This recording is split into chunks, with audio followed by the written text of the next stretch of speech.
এবার হ্যাকারদের নজরে পানি উন্নয়ন বোর্ডের সার্ভার। ফাঁস হচ্ছে স্পর্শকাতর তথ্য, দ্রুত নিরাপত্তা নিশ্চিতের পরামর্শ বিশেষজ্ঞদের।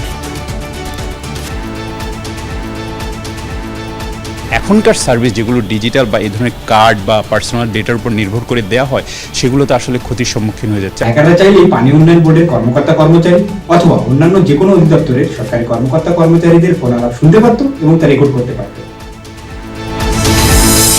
প্রধানমন্ত্রী তারেক রহমানের নেতৃত্বে শিগগিরই রাজনৈতিক স্থিতিশীলতা ফিরবে। জেদ্দায় পররাষ্ট্রমন্ত্রীর সঙ্গে ওয়াইসি নেতাদের বৈঠকে আশাবাদ, ফিলিস্তিন ইস্যুতে চান অব্যাহত সমর্থন। সরবরাহ স্বাভাবিক হলেও বাড়তি দামে বিক্রি হচ্ছে এলপিজি। ডিস্ট্রিবিউটর ও অ্যাসোসিয়েশন সিন্ডিকেটের জিম্মি ভোক্তা।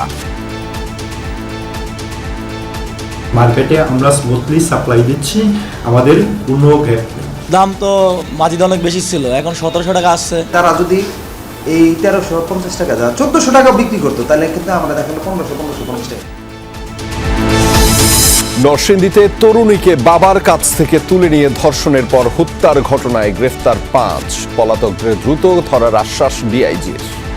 4 জনের মধ্যে 2 জনকে আমরা গ্রেফতার করতে সক্ষম হয়েছি এবং সালিশকারী 5 জনের মধ্যে 3 জনকে আমরা অ্যারেস্ট করেছি।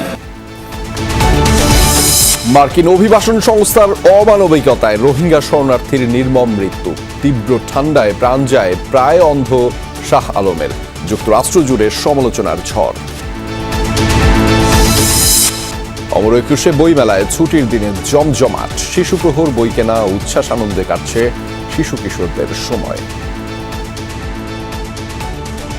এটাতে হচ্ছে অনেক কালার প্রয়োগ করে আছে। এটা বিষয় হচ্ছে ভাষা আন্দোলনে শাখা খাওয়া। একটা কাপড়ের ভিতরে রাষ্ট্রভাষা বাংলা চাই লিখে আন্দোলন করতে গিয়েছে এবং অনেকজনের শহীদ হয়েছে।